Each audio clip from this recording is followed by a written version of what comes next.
अब आगे हम देखते हैं राम परशुराम, राम लक्ष्मण परशुराम संवाद में। यह 5th नंबर का आपका चौपाई और दोहा है। यहाँ पर कह रहा है, लक्ष्मण जी कह रहे हैं, तुम तो काल हक जन उलावा, बार बार मोहि लागी बुलावा। जब इतनी ज्यादा राम लक्ष्मण और परशुराम का पूरा संवाद हो गया, लक्ष्मण और परशुराम के बीच में इतने ज्यादा जो है लड़ाई हो गई, तो लक्ष्मण जी कह रहे हैं, तुम तो काल हक जन उलावा, बार बार मोहि लागी बुलावा। अब देखो यहाँ पर पहले जब तक आपको शब्दों का अर्थ समझ में नहीं आएगा तब तक आप इसकी व्याख्या को अच्छे नहीं कर सकोगे। तो तुम तो शब्द यहाँ परशुराम के लिए हुआ है और लक्ष्मण ने प्रयोग किया है। तुम तो कालू, कालू मीन्स मृत्यु, तुम तो कालू हक जनु लावा, हक जनु लावा मीन्स तुम जैसे जबरदस्ती बुला करके ले आओगे मेरी मृत्यु को, कि तुम मेरी मृत्यु को जबरदस्ती बुला करके लाओगे। बार बार मोहि लागी बुलावा, ऐसे लग रहा है कि तुम बार बार मृत्यु को मेरे लिए बुला रहे हो। देखिए वापस क्या कह रहे हैं, परशुराम जी कह रहे हैं कि तुम तो काल हक जनु लावा, बार बार मोहि लागी बुलावा, कि तुम बार बार इस प्रकार आवाज लगा रहे हो कि जैसे तुम मृत्यु को जबरदस्ती मेरे लिए बुला करके ले आओगे। तुम जो इतना कह रहे हो तो क्या तुम्हारे में इतना वो है कि तुम बार बार आवाज लगा करके और मृत्यु को, काल को मेरे लिए बुला करके ले आओगे। सुनत लखन के वचन कठोरा, परसु सुधारे धरे घर दोरा। अब जब लक्ष्मण ने इतना कहा कि ऐसा लग रहा है कि तुम हाक हाक करके इतनी जो बातें कर रहे हो उससे तुम मेरे लिए मृत्यु को बुला लोगे, तो इतनी कठोर बातें सुन करके परशुराम जी को और ज्यादा क्रोध आ गया।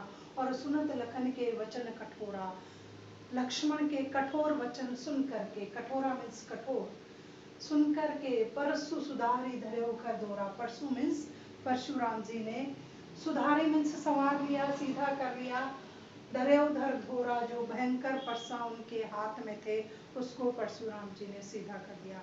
लक्ष्मण के जब कठोर वचन, लक्ष्मण ने जब इस प्रकार के वचन कहे कि मानो कि आप तो हाँक करके मेरे लिए मृत्यु को बुला करके ले आओगे, इतना ताकत है तुम में कि तुम मृत्यु को मेरे लिए बुला करके ले आओगे, तो लक्ष्मण के इतने कठोर वचन सुन करके परशुराम जी को और ज्यादा क्रोध आ गया और जो उनके हाथ में जो परसा था उन्होंने उस परसे को सीधा कर लिया, जिधर से वार करते हैं। परसु सुधारी धरेउ कर धोरा, सुधारी मीन्स सवार लिया, सीधा कर लिया, धरेउ मीन्स रख लिया, सीधा करके रख लिया, कर मीन्स हाथ में, भयंकर, दोरा मीन्स भयंकर, सुधारी मीन्स सवार कर, धरेउ मीन्स रख लिया, कर मीन्स हाथ होता है और धोरा मीन्स भयंकर। तो परशुराम जी ने लक्ष्मण के कठोर वचन को सुन करके और वो जो उनके हाथ में जो परसा था उसको सुधार लिया, उसको सीधा कर लिया और अपने हाथ में धारण कर लिया। अब जानी देहि दोष मोहि लागू, अब जानी देहि दोष मोहि लागू, कटुवादी बालक बद जागू। अब वो कह रहे हैं कि अब लोग मुझे दोष मत देना, जानी मीन्स लोग, जो वहां सभा में उपस्थित लोग थे उनको कह रहे हैं कि अब जानी दे दोष मोहि लागू, कि अब आप सब लोग मुझे दोष मत देना। अब जानी दे दोष मोहि लागू, अब आप सब लोग मुझे दोष मत देना। कटुवादी बालक बद जोगू, क्योंकि ये कटुवादी मीन्स कठोर वचन बोलने वाला, कठोर वचन बोलने वाला ये बालक तो बद जोगू मीन्स बद के लिए ही है, मारने योग्य है, वध करने योग्य है। परशुराम जी ने जब अपने कुल्हाड़े को सीधा कर लिया और सीधा कर करके कहा कि अब आप लोग मुझे दोष मत देना, क्योंकि ये बालक कठोर वचन बोलने वाला, वध करने योग्य है। ये बालक कठोर वचन बोलने वाला है इसलिए वध करने योग्य है। बाल बिलो की बहुत में बाचा, अब यह मरण हार भा साचा। अब क्या कह रहा है आगे परशुराम जी, कि जब परशुराम जी ने लोगों को कहा कि मुझे दोष मत देना और ये बालक कठोर वचन बोलने वाला है इसलिए ये बालक मरने के योग्य है, और परसे को पहले ही सीधा कर लिया था। बाल बिलो की, बाल मीन्स बालक, बाल मीन्स बालक, बिलो की मीन्स समझ करके, बालक समझ करके, बहुत में बाचा, मैं इसको बहुत बार बचाता रहा, बहुत ज्यादा बचा लिया मैंने इसको, बालक समझ करके मैंने इसको बहुत बार बचा लिया, बाचा मीन्स मैं इसको बचाता रहा। अब यह मरण हार भा साचा, अब यह मीन्स ये बालक, ये मरण हार मीन्स मरने योग्य, मर निहार मीन्स मरने के योग्य, भा मीन्स हो गया है, साचा मीन्स सचमुच। तो साचा मीन्स सचमुच और भा मीन्स हो गया है, मरणहार मीन्स मरने के योग्य। पर अब ये बालक सचमुच मरने के योग्य हो गया है। जैसे कि लक्ष्मण ने कहा कि आप हाँक हाँक करके मेरे लिए मृत्यु को बुला करके ले आओगे, तो अब वो कह रहे हैं कि बालक समझ करके मैं इसको बहुत बचाता रहा, बहुत बार मैंने इसको सोचा, इसने मेरे को कितने कितने कठोर वचन कहे कि तर्जनी देखी मर जाए, पहाड़ उखाड़ा, ना आपकी प्रशंसा आप क्या करोगे, जो पिछले वाले सभी में। पर मैं इसको बालक समझ करके बहुत बचाता रहा, परंतु अब यह बालक तो मरने, सचमुच मरने के योग्य है। साचा मिस सचमुच, मरणहार मिस मरने के योग्य, अब तो यह सचमुच मरने के योग्य है। कौशिक कहा समय अपराधु, बाल दोष गुण गण ही न साधु। अब इतनी बात बिगड़ गई, परशुराम जी ने परसे को सीधा कर लिया। तो विश्वामित्र जो वहां थे वही तो राम लक्ष्मण को सीता के स्वयंवर में लेकर के गए थे। तो उन्होंने सोचा कि शायद बात बिगड़ गई है, अब तो बात को संभालना पड़ेगा। परशुराम का क्रोध तो भड़कता ही जा रहा है और लक्ष्मण भी इसका भी स्वभाव शांत होने का नाम नहीं ले रहा है। तो मैं किसको समझाऊं, तो उन्होंने मध्यस्थता की। मध्यस्थता करके विश्वामित्र जी परशुराम से बोलते हैं, कौशिक कहा समय अपराधु। कौशिक मीन्स यहाँ वापस वही है, विश्वामित्र के लिए आया है कौशिक शब्द।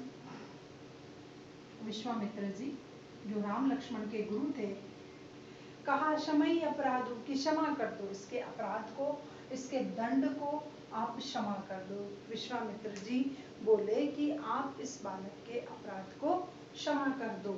बाल दोष गुण गण ही न साधु, कि जो साधु लोग होते हैं ना, वो बालक के गुण और दोष को नहीं देखते हैं।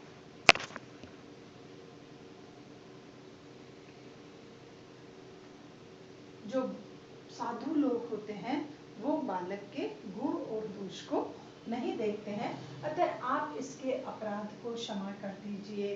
बाल दोष गुण गिने ही न साधु, कि साधु लोग जो होते हैं वो बालक के गुण और दोष को नहीं गिनते हैं। बाल दोष गुण गने ही न साधु, गने ही न मीन्स गिनते, और न आ गया तो गिनते नहीं है। साधु मीन्स सज्जन पुरुष, तो बालक के दोष को साधु जो है वो गिनते नहीं है, अतः आप इसे बालक समझ करके क्षमा कर दीजिए। खर कुठार में अकुरन को ही, आगे अपराधी गुरुद्रोही। वापस परशुराम जी क्या कहते हैं, खर कुठार में अकुरन को ही, कि मैं कैसा हूँ। सबसे पहले तो मेरा ये जो कुठारा है, ये परसा जो है, ये बहुत ही प्रखर है, तीव्र है, तेज है, जिस पर गया वो अब तक नहीं बचा। तो पहले तो वो अपने परसे की प्रशंसा करते हैं कि मेरा जो परसा है, मेरा ये कुलाड़ा जो है, ये बहुत प्रखर है, बहुत तीव्र है, बहुत तेज है। मैं अकुरन को ही, और मैं कैसा हूँ, एक तो करुणाहीन और क्रोधी हूँ। मैं कैसा हूँ, करुणाहीन और क्रोधी हूँ, और मेरा जो ये परसा है, मेरा ये परसा जो है वो बहुत ज्यादा, मेरा ये परसा बहुत ज्यादा कठोर है। आगे अपराधी गुरुद्रोही, और आगे कौन है, मेरे सामने कौन है, मेरे आगे अपराधी गुरुद्रोही, मेरे गुरु का अपमान करने वाला है। आगे मेरे गुरु का अपमान करने वाला, वो गुरु का अपमान करने वाले क्यों है, क्योंकि उन्होंने शिव के धनुष को तोड़ दिया, और परशुराम जी के गुरु शिव जी थे, तो शिव जी के धनुष को तोड़ना इट मीन्स मेरे गुरु की जो है अपमान करने के बराबर माना। तो वो कहते हैं कि आगे अपराधी गुरुद्रोही, की आगे क्या है, अपराधी और गुरुद्रोही है, क्योंकि उसने मेरे गुरु के शिव को धनुष तोड़ दिया है। पहले अपने परसे की प्रशंसा की, फिर खुद के बारे में बताया, खुद की जो विशेषताएं थी, कि साफ बता दिया कि मैं करुणाहीन हूँ, अर्थात मुझे दया नहीं आती है, और मैं क्रोधी हूँ, और क्रोध में आकर के मैं कुछ नहीं सोचता हूँ कि क्या अच्छा है और क्या बुरा है। और अगर जब मेरे सामने मेरे गुरु का जो अपमान करने वाला हो, तो मैं और भी बिल्कुल भी नहीं सोचता हूँ। उत्तर देत छोड़ो बिनु मारे, केवल कौशिक सील तुम्हारे। अब वापस क्या कह रहे हैं, उत्तर देत छोड़ो बिनु मारे। उत्तर देत मीन्स बार बार जवाब दे रहे हैं। लक्ष्मण जो है वो बार बार जवाब दे रहे हैं परशुराम जी को, छोटे बड़े का कोई लिहाज नहीं, बार बार जवाब देना, वो भी इतने कठोर वे में, अपमानजनक भाषा में।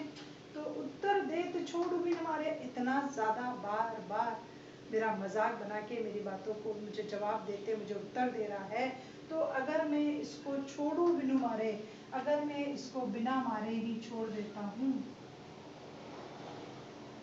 तो केवल कौशिकशील तुम्हारे, केवल कौशिक तुम्हारे व्यवहार की वजह से, तुम्हारे सम्मान के लिए, तुम्हारी मित्रता निभाने के लिए, मतलब कुल मिलाकर के वो कहना चाह रहे हैं कि कौशिक में इस बालक को अगर छोड़ रहा हूँ अब तक इतनी बार जवाब देने के बावजूद भी, तो ये तुम्हारा व्यवहार है, तुम्हारा प्रेम है, तुम्हारी मित्रता है, तुम्हारे सम्मान में मैं इस बच्चे को बार बार छोड़ रहा हूँ, क्योंकि ये तुम्हारा शिष्य है, तुम इसके गुरु हो और ये तुम्हारा शिष्य है, तो केवल मात्र मैं इसे तुम्हारे व्यवहार की वजह से बिना मारे ही छोड़ रहा हूँ।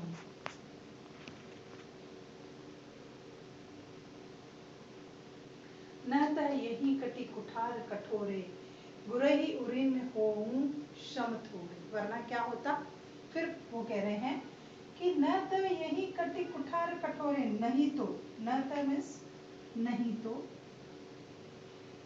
यही मीन्स यही, यहाँ पर ही, कटि कुठार कठोरे, कटि मीन्स कट जाता, कुठार कठोरे, कुठार मीन्स मेरा जो ये परसा है, मेरा जो ये कुल्हाड़ा है, ये बहुत ज्यादा वो है, कठोर है, इस कठोर परसे से, इस तीव्र परसे से अभी ये यहीं पर कट जाता। अगर मैंने इसको छोड़ा है तो वो केवल तुम्हारे व्यवहार की वजह से छोड़ा है, वरना ये अभी यही खत्म हो जाता। गुरहि उरिन होते शम थोड़े, और मैं क्या होता, मेरे गुरु, गुरहि मीन्स गुरु के, उरिन मीन्स ऋण से मुक्त हो जाता। उरिन, ऋण मीन्स ऋणी, और उरिन मीन्स ऋण से मुक्त, होते मीन्स हो जाता, श्रम धोरे मीन्स थोड़े से परिश्रम से, थोड़े से परिश्रम से मैं अभी मेरे गुरु के ऋण से जो है वो मुक्त हो जाता।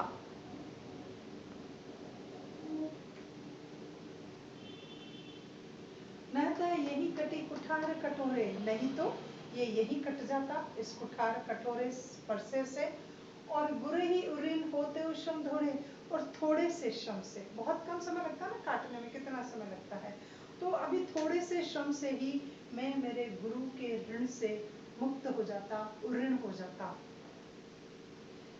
अब यहाँ तक की सारी बात हो गई, उन्होंने सुन लिया विश्वामित्र जी ने कि क्या क्या कह रहे हैं परशुराम जी की, मैं तो अभी 2 मिनट में इसको मार देता और मेरे गुरु के ऋण से मुक्त हो जाता। गधि सुनु कह हृदय हसी मुनहि, हरियारे सूझ। गधि सुनु, गधि सुनु मीन्स होता है गधि के पुत्र, महाराज श्री मतलब जो ऋषि थे गधि, उनके पुत्र थे विश्वामित्र।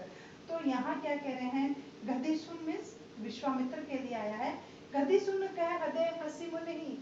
अब विश्वामित्र जी उस मुनि की बातों को सुन करके, परशुराम जी की बातों को सुन करके हृदय हसी, हृदय हसी मीन्स मन ही मन में हंसते हैं, कि जितना उन्होंने कहा ना कि अभी खत्म कर देता, तो विश्वामित्र जी परशुराम की बातों को सुन करके और अपने मन ही मन में हंसते हैं और कहते हैं हरियारे सूझ, कि परशुराम जी को तो केवल हरा ही हरा दिख रहा है, अर्थात परशुराम जी को बहुत आसान लग रहा है राम लक्ष्मण को मारना, क्योंकि वो इन्हें साधारण पुरुष समझ रहे हैं कि सहस्त्रबाहु को मार दिया, पृथ्वी क्षत्रियों से विहीन कर दी, तो वो राम लक्ष्मण को भी एक साधारण बात वो ही समझ रहे हैं, और उनको तो बिल्कुल हरा ही हरा दिख रहा है, जैसे सावन के चरे को हरा ही हरा दिखता है, उसी तरह इनको सब जगह हरा ही हरा दिख रहा है, और अपने आप को बहुत बड़ा योद्धा मानना ठीक है, पर किसी दूसरे को बेवकूफ समझना बहुत गलत है, और ये यहाँ राम लक्ष्मण को बहुत ज्यादा हल्के में ले रहे हैं, उन्हें हरा ही हरा दिख रहा है।